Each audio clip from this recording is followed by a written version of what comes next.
Hello friends, time for another library review. This is a big one. The SynthMaster player. I think I've got version 2 from KV331 audio.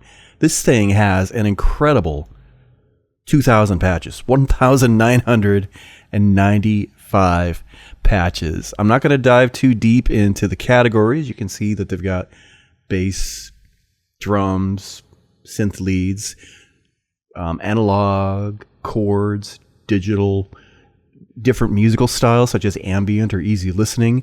And if you get to know some of the authors that have put these things together, it shows up with every one. You can click on your favorite author. Like, for example, if I'm a fan of Fragment Audio, there's all their patches. But let's go back to all.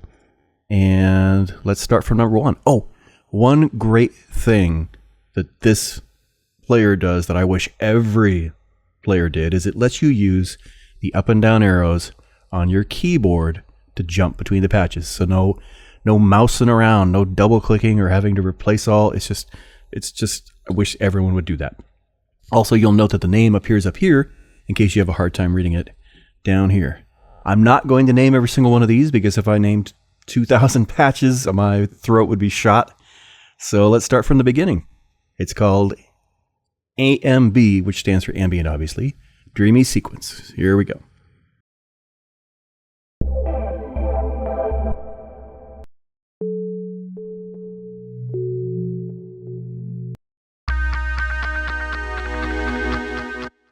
Oh, also, as you're watching this, if you see the keyboard going crazy down there, see what's going on between D2 and F? I'm not doing that. All I'm holding is D2. Anytime you get these arpeggiated instruments, it's doing all the work. I'm just playing one note for you.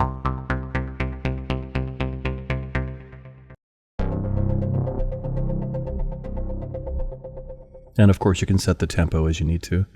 It will also match your DAW. I use Reaper, and I've never had a problem with it syncing up automatically.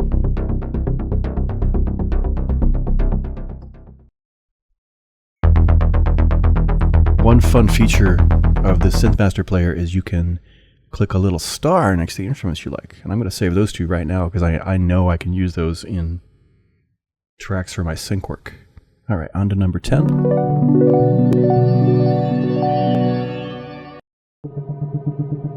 And again, that's all coming from one note. I'm just holding down the D2 right now.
When I release, it turns off the arpeggiated noise and decays. Let's listen to that again. I'm holding the note. And release.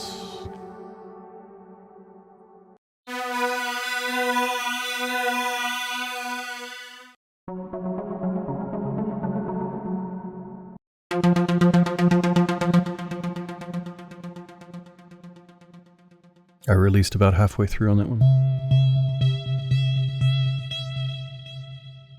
Same thing there, about a 2-second decay. Guess I should just start telling you when I'm going to let go. And stop. And stop.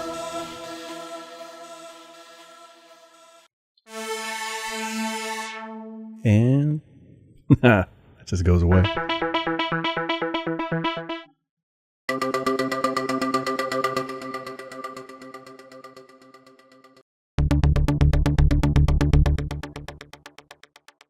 Quite a number of these have a nice decay when you release the key.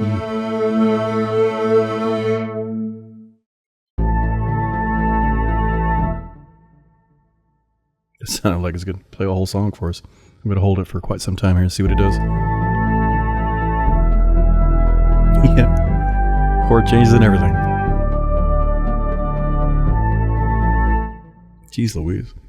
Write half the song for me, why don't you?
It's another one that's going to play a whole song for you.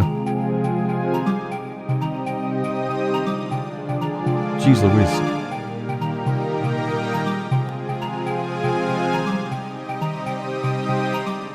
That's...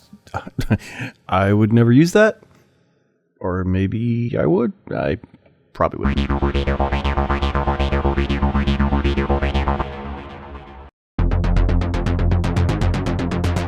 Nice. Oh, I wish they hadn't put the riser in there. I want control of that. Good, restart it.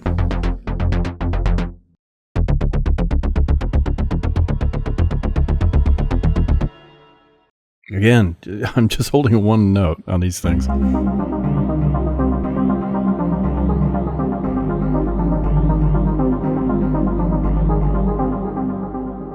It'd be fun to deconstruct these and figure out how to play each individual piece manually.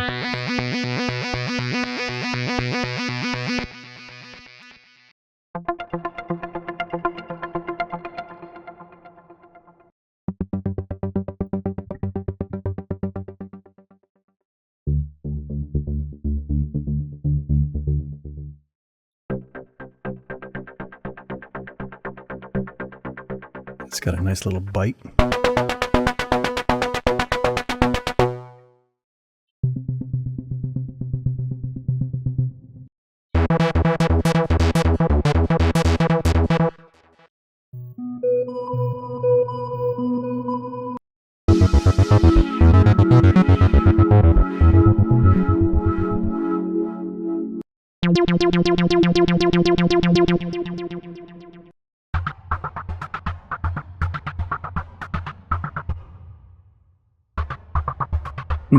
I've used this one for a sync submission. I wonder why I didn't start then.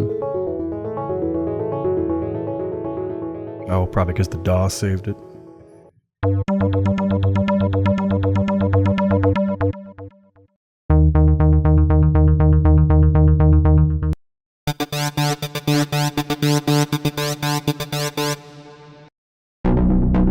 Oh, let's listen to the end of that one again. And release. Okay.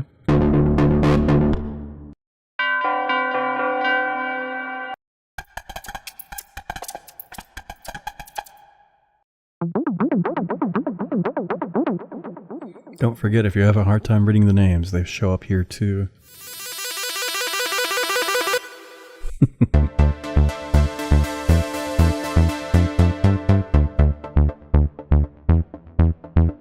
And release.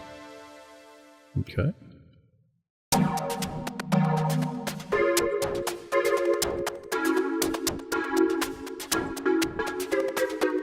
Oh my goodness. This is just going to write the whole song for me. Letting go. Little decay there.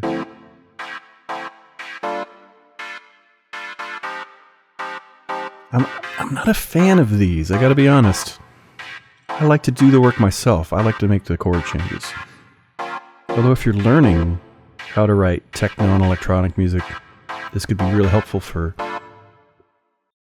figuring out what should go where if you were making a song people want an immediate familiarity with. Anyway, I'm just waxing nostalgic here about things I have no control over. This one's called ARP Cinematic.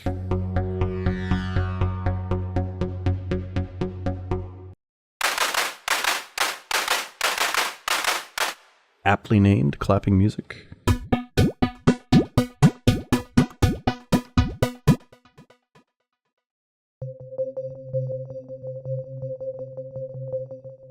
All right, that's the end of part 1.